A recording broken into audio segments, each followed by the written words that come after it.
Halo, selamat sore Tribuners. Hari ini Ariska kembali hadir di hadapan Anda di live Tribun Travel Update edisi Kamis 19 Mei 2022. Seperti biasa, kali ini Ariska akan memberikan informasi terkait sejumlah wisata dan kuliner untuk Anda. Dan pastinya akan disampaikan secara langsung bersama sejumlah reporter kami yang ada di berbagai daerah. Inilah live Tribun Travel Update selengkapnya. Tribuners, untuk mengawali informasi kali ini, kita akan melihat sejarah dari Pasar Gede Harjonagoro. Pasar tertua di kota Solo, Jawa Tengah ini dulunya dibangun pada zaman Pakubuwono X, Tribuners. Dibangun dengan bantuan dari arsitek Eropa, Pasar Gede Harjonagoro memiliki bangunan yang memadukan antara arsitektur Jawa dan Belanda. Dan bagaimana sejarah lengkapnya akan disampaikan oleh Leonardus Fikal dari Warta Kota. Silahkan, Leo. Baik, terima kasih Ariska. Pasar Gede Harjonagoro merupakan pasar tertua di Solo, Jawa Tengah. Hal tersebut disampaikan oleh pegawai pengelola Mulyono saat ditemui pada Senin 16 Mei 2022. Mulyono mengatakan Pasar Gede dibangun sekitar tahun 1927. Diresmikannya 3 tahun setelahnya atau pada tahun 1930. Dahulu pasar ini dibangun waktu zaman Pakubuwono ke-10 melalui bantuan arsitek dari Eropa,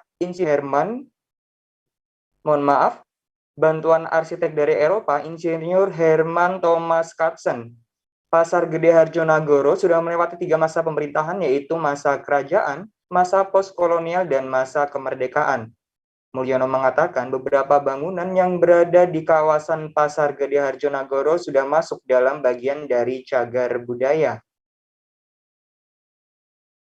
Bangunan Pasar Harjonagoro merupakan perpaduan dari arsitektur Jawa dan Belanda.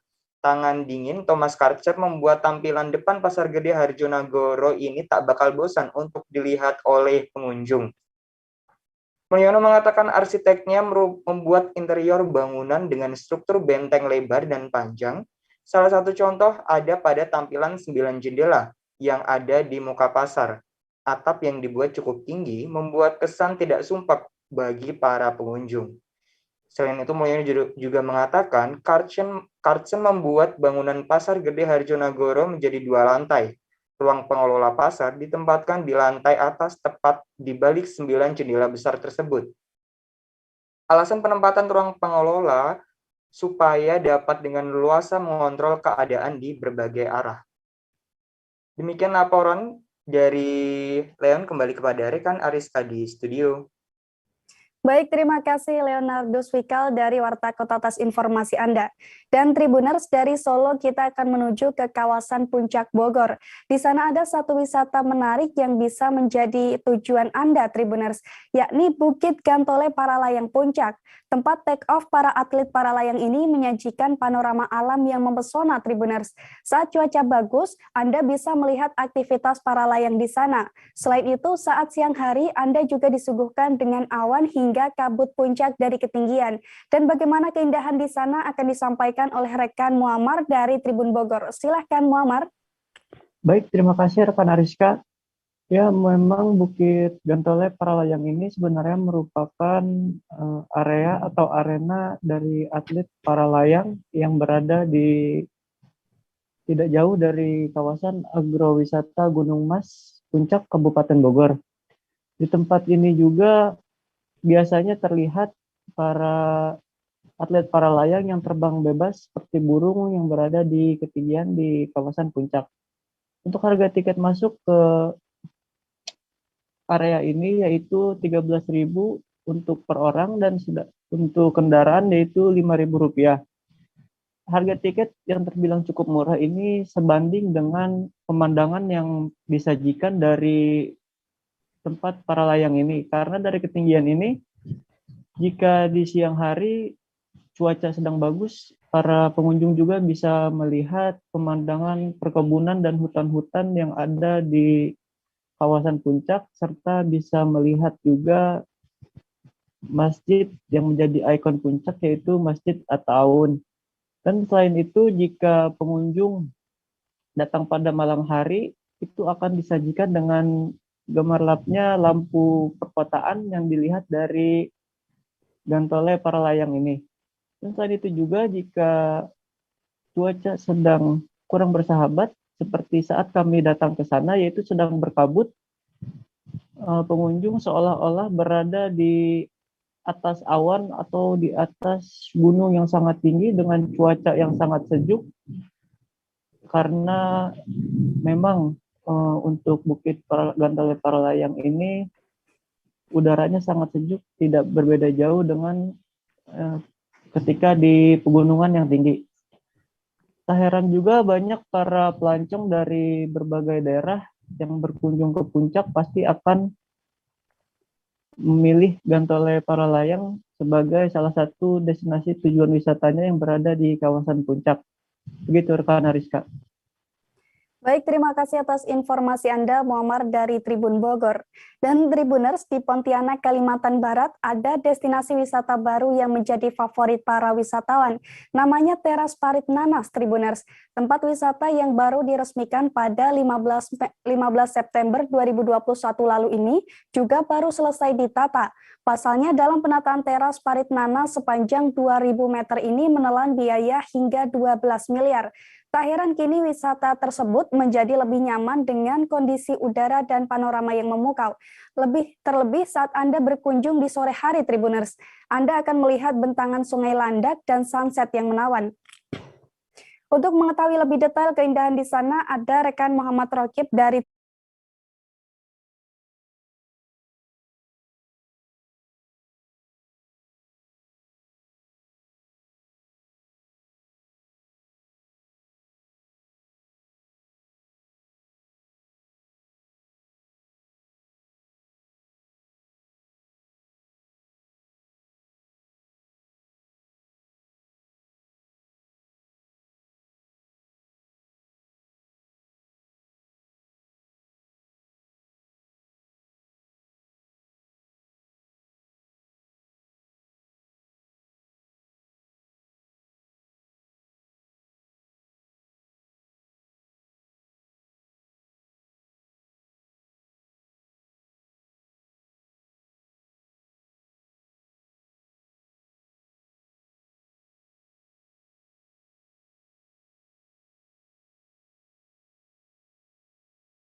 Tribuners, karena rekan kami Rokib terkendala sinyal, kami akan kembali lagi dengan berbagai informasi wisata lainnya. Tetap bersama kami di Live Tribun Travel Update.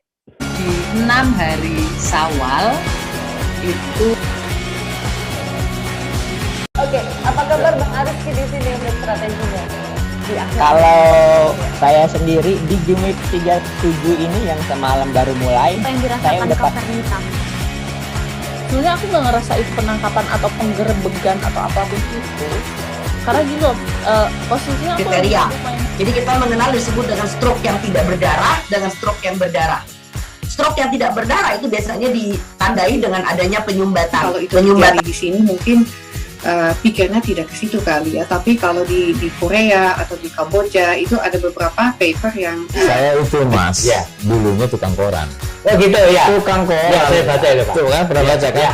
Jadi kalau saya jadi tanggam, itu udah bersyukur banget. Kak, si anak ini dijadikan sebagai tersangka begitu? Ya, kalau ini kita bicara yang di luar kasus Suboombo ya. Dikenal dengan nama hujan shower, di mana terdapat batas jelas antara daerah hujan dan tidak hujan yang biasanya terjadi pada fase awal mature stage atau tahap berbahaya dewasa. itu Kang. Jadi mulai artinya terjadinya perlembekan. Nah itu untuk penetrasi akan sulit gitu ya. Dok, saya ini menurut saya memang tidak mudah, bukan urusan tanah diambil. Kalau misalnya Amerika Serikat sekarang, Rasulullah mengatakan dalam sebuah hadis bahwa berpuasa di 6 hari Syawal itu. Oke, apa kabar Bang Arif di sini untuk strateginya? Kalau saya sendiri di Game Week 37 ini yang semalam baru mulai, Apa yang saya dirasakan udah Kak Fernita? sebenarnya aku nggak ngerasa itu penangkapan atau penggerebegan atau apapun itu, karena gini loh, posisinya aku kriteria. Jadi kita mengenal disebut dengan stroke yang tidak berdarah dengan stroke yang berdarah. Stroke yang tidak berdarah itu biasanya ditandai dengan adanya penyumbatan. kalau itu terjadi di sini mungkin pikirnya tidak ke situ kali ya, tapi kalau di Korea atau di Kamboja itu ada beberapa paper yang Saya itu mas, Ya. dulunya tukang koran. Oh gitu ya, Tukang koran. Ya, saya baca itu Pak. Tuh kan, pernah baca kan? Ya.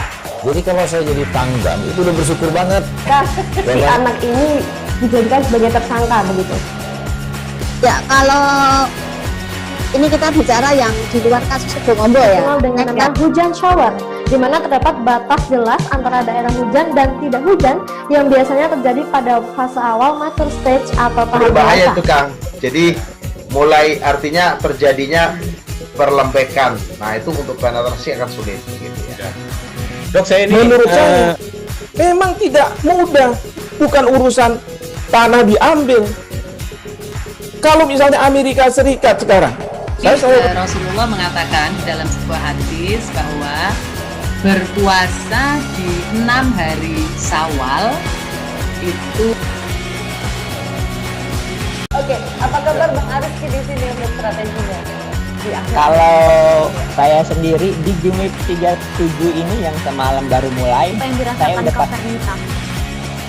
sebenarnya aku nggak ngerasa itu penangkapan atau penggerebegan atau apapun itu, karena gini loh, posisinya aku kriteria. Jadi kita mengenal disebut dengan stroke yang tidak berdarah dengan stroke yang berdarah. Stroke yang tidak berdarah itu biasanya ditandai dengan adanya penyumbatan. kalau itu terjadi di sini mungkin pikirnya tidak ke situ kali ya, tapi kalau di Korea atau di Kamboja itu ada beberapa paper yang Saya itu mas, Ya. dulunya tukang koran. Oh gitu ya, Tukang koran. Ya, saya baca itu Pak. Tuh kan, pernah baca kan? Ya. Jadi kalau saya jadi tanggam, itu udah bersyukur banget. Kak, si anak ini dijadikan sebagai tersangka begitu?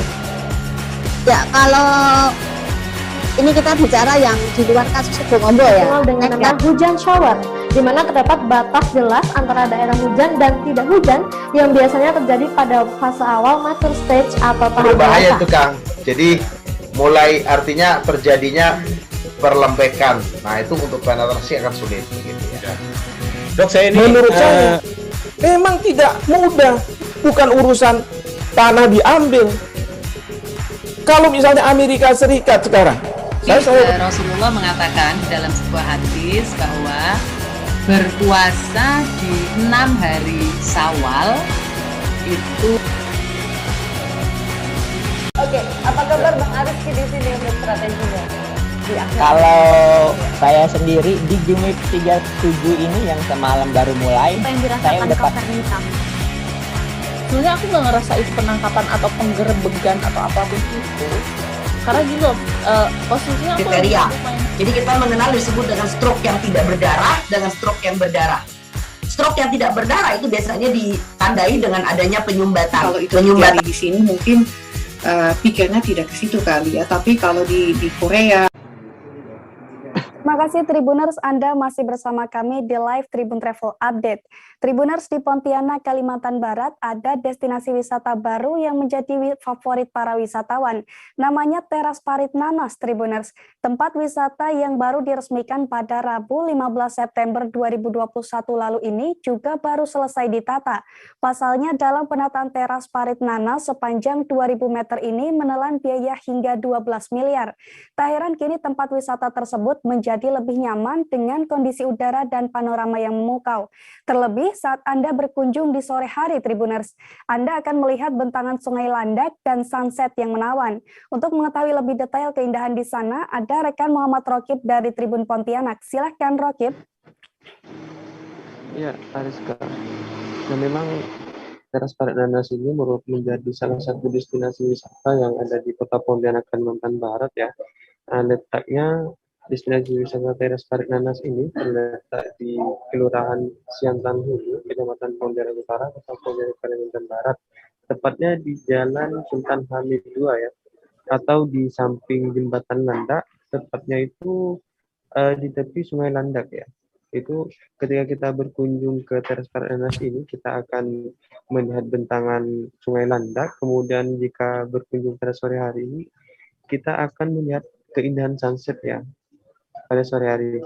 Kemudian di kawasan ini sudah dilakukan penataan seperti ada beberapa lampu hias dan juga ada penanaman pohon serta tempat bersantai juga ya. Nah, konsep penataan Teras Parit Nanas ini yaitu memiliki konsep ruang publik terbuka hijau, di mana di kawasan ini udaranya tetap segar dan asri ya, sebagaimana dari para pengunjung juga merasakan hal seperti itu, sehingga kawasan Teras Parit Nanas ini menjadi salah satu rekomendasi untuk masyarakat yang ingin berkunjung. Jadi tidak perlu keluar Kota Pontianak, tapi di dalam Kota Pontianak sudah ada destinasi wisata yang telah ditata oleh pemerintah pusat melalui Kementerian PUPR yang telah diserahkan kepada pemerintah Kota Pontianak untuk dilakukan pengelolaan dan penataan. Nah, panjang dari penataan Teras Parit Nanas ini yaitu sekitar 2000 meter ya, atau 2 kilo ya, dengan mengenai anggaran sekitar 12 miliar dari APBN melalui Kementerian PUPR ya, yang telah diresmikan pada 15 September 2021 lalu oleh yang dihadiri langsung oleh dari Kementerian PUPR, kemudian Wali Kota Pontianak dan pejabat setempat. Nah, pada malam untuk pengunjung yang ramai biasanya di Teras Parit Nanas ini setiap sore hari sampai malam hari ya, Tribuners, yang warga itu menyaksikan keindahan sunset ya. Kemudian tempat bersantai pada malam hari ini karena tempatnya itu adem ya, sehingga bisa menyaksikan bentangan Sungai Landak yang ada di Kota Pontianak, Kalimantan Barat. Seperti itu, Ariska. Baik, terima kasih rekan Muhammad Rokib dari Tribun Pontianak. Dan Tribuners, tadi Muhammad Rokib juga sempat berbincang dengan salah satu pengunjung yang bernama Wahyu. Berikut liputannya untuk Anda. Sudah setiap hari atau gimana?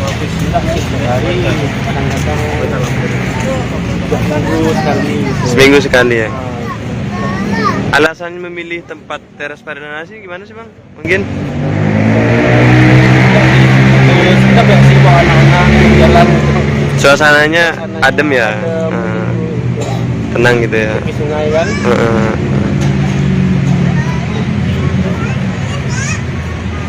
Jadi yang menjadi alasan untuk berkunjung di sini adem ya suasananya, Bang. Kalau dari sisi keamanan gimana, Bang? Aman sih, alhamdulillah sih, belum ada kejadian apa-apa. Fasilitas lainnya gimana, Bang? Gitu. Fasilitas sih macam untuk pengambilan WC itu dah. Tribuners, selanjutnya Ariska akan ajak Anda untuk melihat kerajinan anyaman dari daun nipah di Palembang. Nipah ini merupakan tumbuhan dengan jenis palem yang tumbuh di lingkungan hutan bakau atau daerah pasang surut di dekat tepi laut, Tribuners. Dan daun nipah ini oleh masyarakat Palembang bisa diubah menjadi beragam kerajinan. Biasanya untuk membuat kerajinan ini, mereka membuatnya secara berkelompok, namun tak sedikit pula yang membuatnya secara mandiri, Tribuners. Untuk mengetahui proses pembuatan anyaman, kita sudah terhubung dengan Azananda dari Tribun Sumsel. Silakan informasi Anda, Azananda.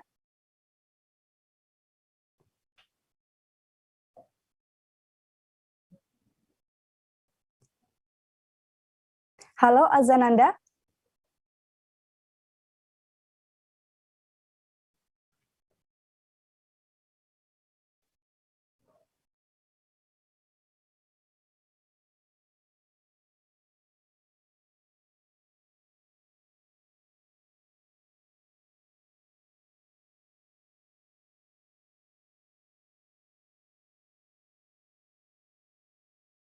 Akan jelaskan, memang benar kalau di area salah satu desa yang disebut sebagai kampung atau lorong saudagar Yucing ini terdapat beraneka jenis perajin, tepatnya itu perajin dari daun nipah dan lidi nipah. Jadi memang daerah tersebut terkenal dengan banyaknya perajin dari daun nipah. Daun nipah pun itu beraneka jenis yang dibuat, yang dijadikan sebagai tempat alat bahan atau dapur ya, yang biasa mereka buat sebagai kerajinan tangan. Dan ini juga merupakan salah satu mata pencaharian mereka setiap harinya. Bisa saya katakan lagi bahwa kerajinan tangan ini yang biasa masyarakat dari desa lorong saudagar Yucing ini buat itu mulai berawal daripada tahun 1977. Dan kerajinan tangan itu pula bermula dari turun-temurun, ceritanya itu memang dari turun-temurun, dan ini sudah ada sejak 1977. Juga biasanya dari kerajinan tangan ini mereka membuat beraneka jenis seperti piring, sendok tahu yang biasa untuk tahu, juga untuk kemplang ya, biasanya makanan khas dari Palembang itu kemplang, juga wadah-wadah serta piring kecil untuk gado-gado, dan juga sendok ataupun gelas yang khas kecil yang terbuat dari daun nipah. Jadi memang biasanya juga mereka ini menjual ataupun berdagang juga itu biasa dilakukan di pasar-pasar sekitaran Palembang, khususnya di pasar induk Jakabareng, Cinde, hingga beberapa pasar tradisional yang ada di daerah Palembang.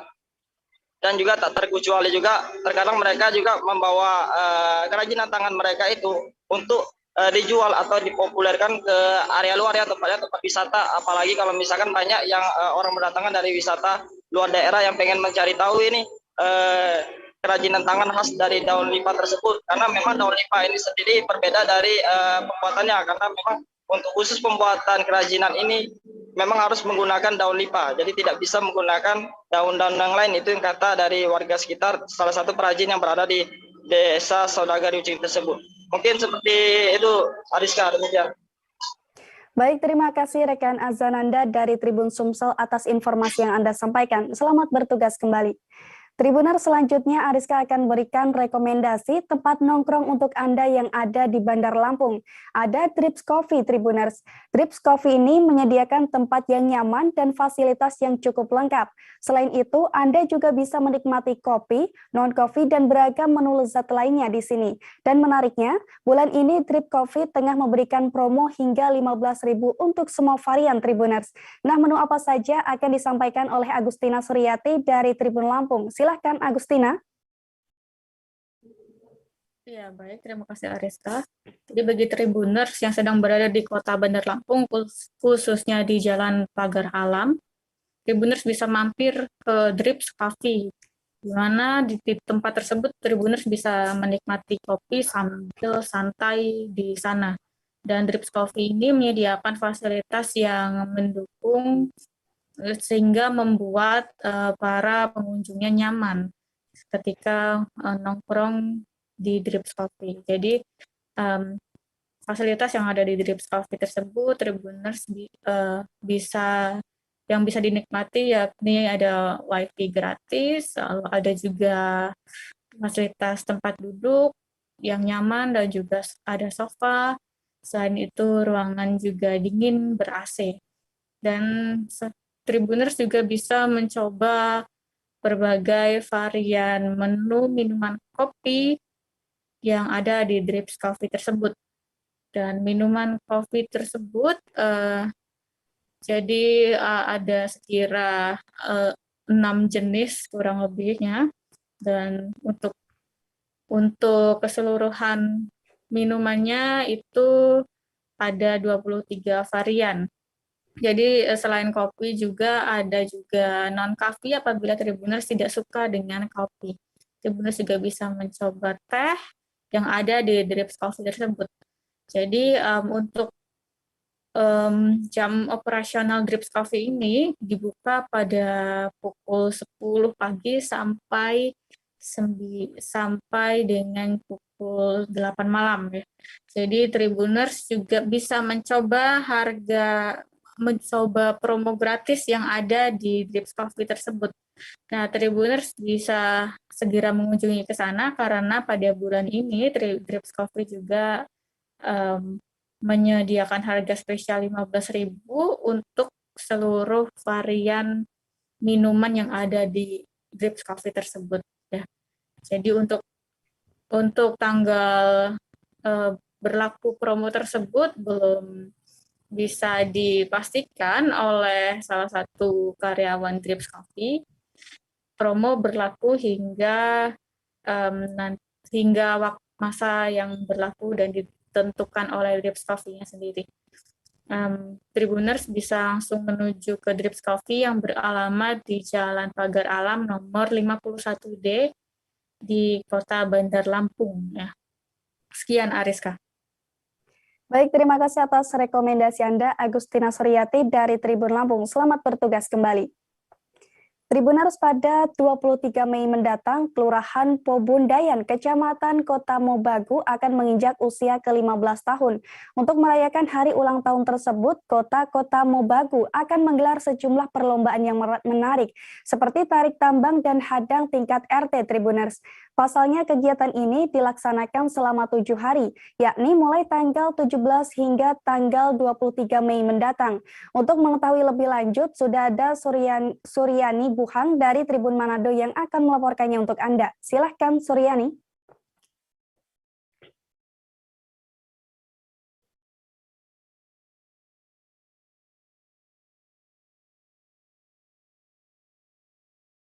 Halo Suryani.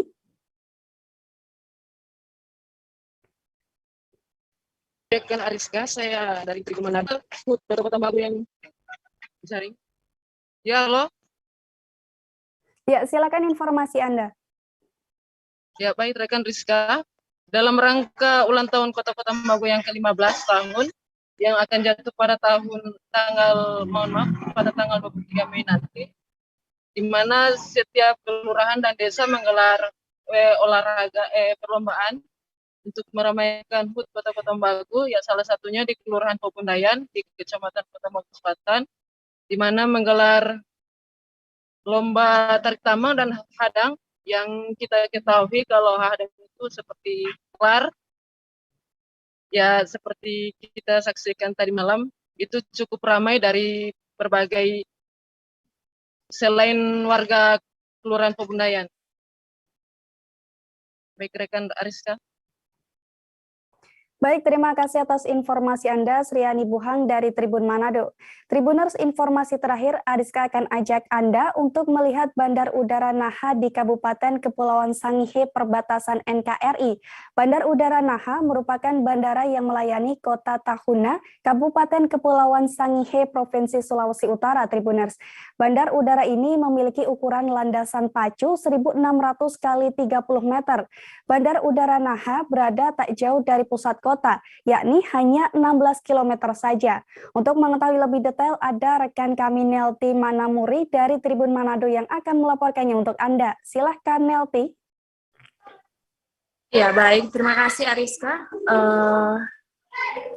Dapat kami laporkan untuk Bandar Udara Naha yang terletak di Kabupaten Kepulauan Sangihe, Provinsi Sulawesi Utara, merupakan daerah perbatasan NKRI yang berbatasan langsung dengan negara tetangga Filipina. Kepulauan yang terletak paling utara ini selain memiliki akses laut, juga memiliki akses udara, yaitu bandar udaranya yang terletak di Desa Naha, Kecamatan Tabukan Utara, Provinsi Sulawesi Utara, dengan memiliki ukuran landasan pacu 1.600 kali 30 meter. Dan bandara ini Manado Tahuna Manado, dan sekarang juga sudah melayani rute penerbangan Melongwane Tahuna dan juga Tahuna Melongwane. Sedangkan untuk perjalanan menggunakan pesawat ini hanya memerlukan waktu kurang lebih 45 menit, itu perjalanan dari Manado ke Tahuna maupun dari Tahuna Manado. Sedangkan untuk Melongwane Tahuna kurang lebih 20 menit. Begitu juga sebaliknya. Dan untuk jadwal penerbangan sendiri dilakukan setiap 3 kali seminggu. Dan adapun biaya transportasi Manado Tahuna itu dengan biaya Rp5.100 per orang, dan untuk Naha Manado 526.600 per orang. Dan untuk Manado Melongwane 837.200 per orang, dan Melongwane Manado 742.200 per orang. Dan Naha Melongwane itu Rp336.300 per orang. Dan harga itu pun tidak paten, bisa berubah sewaktu-waktu. Sekian, Ariska. Baik, terima kasih Nelti Manamuri dari Tribun Manado. Dan Tribuners, informasi tersebut sekaligus mengakhiri perjumpaan kita pada live Tribun Travel Update kali ini. Nantikan informasi lainnya hanya di Tribun News. Dan saya Ariska Khairina beserta segenap kru yang bertugas pamit undur diri. Terima kasih dan sampai jumpa. Jangan lupa like, subscribe, dan share ya!